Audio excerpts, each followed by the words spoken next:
조금이라도 대한민국이 더 열린 사회로 만들었던 그런 사람, 그런 방향으로 가게끔 만들었던, 같이 참여했던 그런 사람. 정의당 이주민 인권투표위원회 위원장 이자스민입니다. 대한민국에서 1995년도에 처음 왔었고 25년 차 대한민국에서 살아가고 있습니다. 19대 국회 비례대표로 이렇게 국회로 입성을 들어가게 됐었는데 얼마 전에 정의당 들어와서 이주민 인권투표위원회 위원장으로 이렇게 활동을 하고 있고요. 그리고 한국문화다양성기구라는 그 단체의 이사장으로도 맡고 있습니다. 이주민, 이민자, 그리고 우리 사회 전체적으로 다문화 사회에 대한 그런 정책들은 여야가 없다. 이거는 누구나 다 해야 한다는 그런 정책이고, 그리고 우리 사회에서 어디에 들어가든 이렇게 논의를 시작을 해야 된다는 그런 부분이었거든요. 경제적인 그런 면도 다 같이 들어가 있는 거고, 사회적인 그런 면도 다 들어갈 수 있는 그런 문제이기 때문에 그런 정책을 어느 당이든 펼칠 수 있을 거라고 생각을 했었습니다. 그런 얘기도 계속 해왔고요.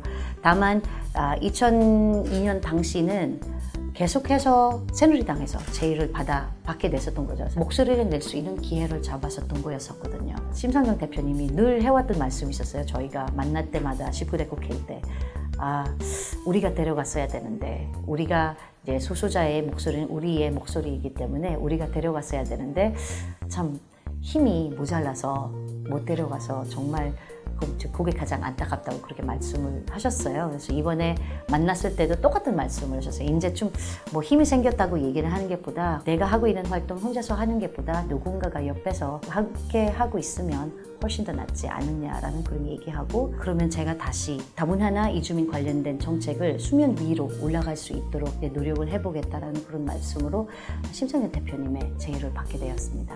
가장 큰 문제는 인식이었습니다. 다문화 정책을 위한 그 재가문도가 많이 낮아졌다는 그런 얘기가 있었어요. 그리고 가장 중요한 거는 제가 해왔던 그런 법안이나 그런 정책들이나 앞으로 나아가는 그런 길을 못 봤어요. 근데도 불구하고 다문화 가정 계속 받아지고 있어요. 계속 국제 결혼도 하고 유학생도 계속 들어오고 이주노동자를 아직까지 이렇게 데려오는 그런 사회이거든요. 우리 사회가 다문화 사회가 아닌 이민 국가가 아닌 그런 무엇일까? 4에서 5% 정도의 이주민이, 이렇게 하면 외국인이 들어오게 되면 다문화 사회로 징하게 돼 있었는데, 그런데도 우리가 그 정도가 왔는데도 불구하고 다문화 사회일지 아닐지, 이민 국가인지 아닐지라는 거는 아직까지 그런 부분이 부족하고요. 이주민들은 많아지고 있는데, 들어오는 사람은 많아지고 있는데 우리 사회는 아직까지 인식이 가면 갈수록 왜 이렇게 나빠지고 있었을까라는 그런 고민을 가장 많이 가지고 있습니다. 아무리 좋은 정책가 있어도, 아무리 좋은 법안을 만들어도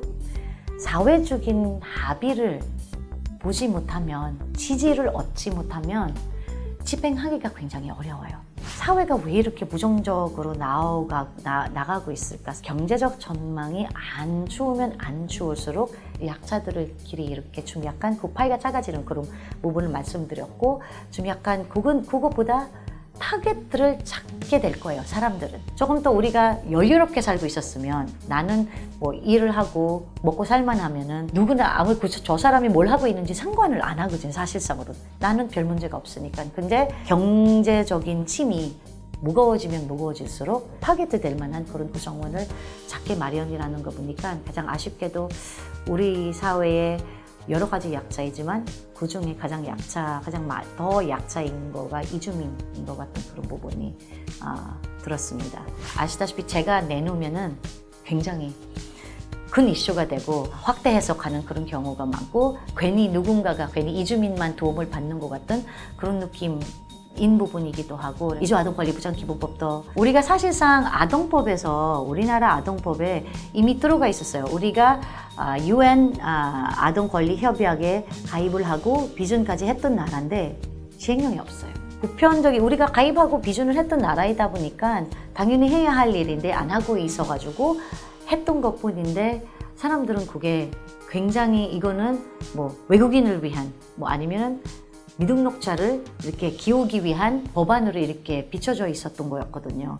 이게 가장 크게 안타깝게 생각을 하고 있었던 거였습니다. 필리핀 대풍 피해를 위한 결의안 같은 경우는 사실상 제 결의안이 통과가 된 건 아니에요. 여야가 합의한 그런 결의안을 만들어가지고 제 결의안을 가지고 있는 그런 내용보다 훨씬 더 규모가 큰 그런 내용을 가지고 있는 결의안을 통과하게 된 거죠. 근데 제가 썼던 결의안은 왜 화제가 되고 그 두 양당에 썼던 그 결의안은 문제가 안 됐을까?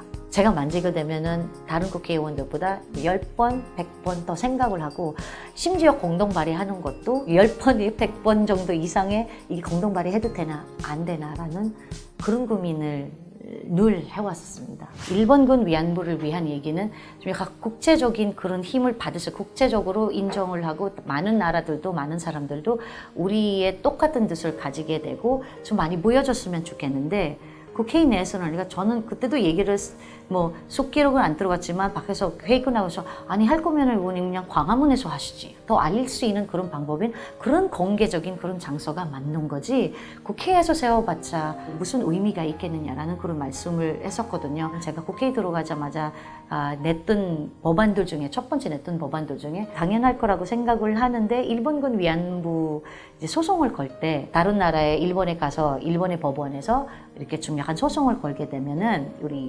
당연히 우리나라에서 좀 약간 지원금이 나올 거라고 이렇게 사람들은 생각했거든요. 근데 우리 보니까 안 나와요. 그래서 그거를 개정안을 내가지고 바로 3개월 만에 우리 할머니들이 소송 지원금을 받게 됐었던 거거든요.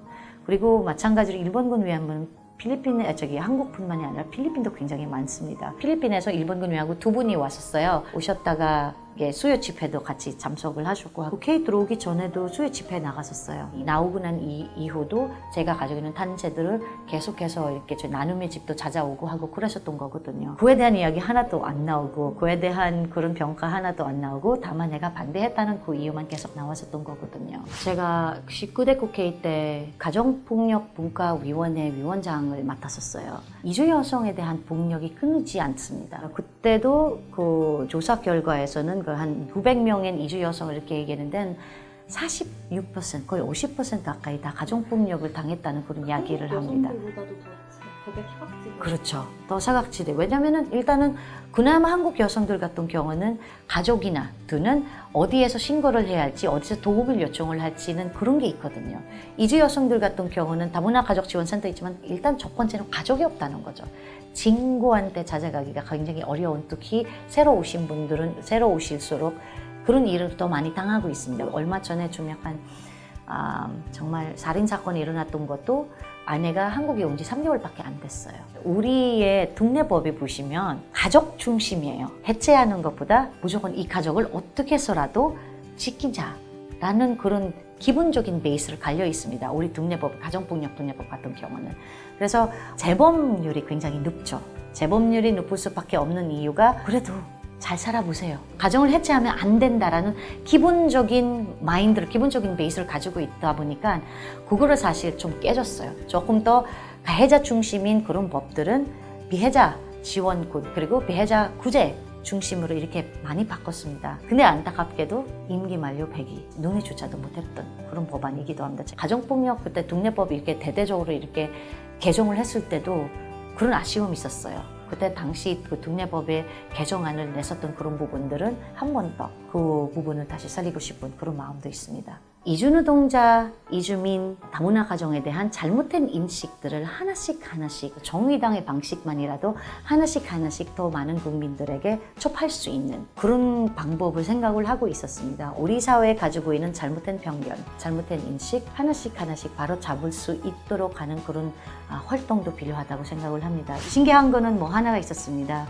새누리당이 있었을 때는 대부분 이주 여성들만 다가왔었는데 정의당에 들어왔다고 해서 아버님들은 다문화 가정 한국인 아버님들은 오기 시작을 했었습니다. 말씀을 하시기 시작을 했고 같이 목소리를 낼 때니까 같이 손을 잡아줄 때니까 조금 더 많이 활동을 하고 우리 아이들을 위해 이 세상을 좀 더 나은 세상, 좀 더 나은 사회를 같이 도와줄 테니까 함께 노력을 해봅시다라는 그런 얘기를 하더라고요. 그 저한테는 정의당에 들어오면서 굉장히 신기했고 굉장히 반가운 일이었었거든요. 계속해서 정의당과 함께, 정의당원과 함께 그리고 더 많은 사람들의 지지하에 여태까지 일해왔던 그런 모든 것을, 추구해왔던 모든 것을 앞으로 조금 더 나은 대한민국 사회를 나아가기 위해서 조금 더 앞으로 밀어붙일 수 있는 그런 힘이, 그리고 그런 힘이 필요하고, 그리고 그런 노력도 많이 저도 정의당과 함께 많이 할 예정입니다. 앞으로도 큰 목소리로 함께 해주시고 큰 목소리로 함께 응원해 주시면 고맙겠습니다. 그리고요, 유튜브 정의당 TV 구독을 꼭 눌러주세요. 감사합니다.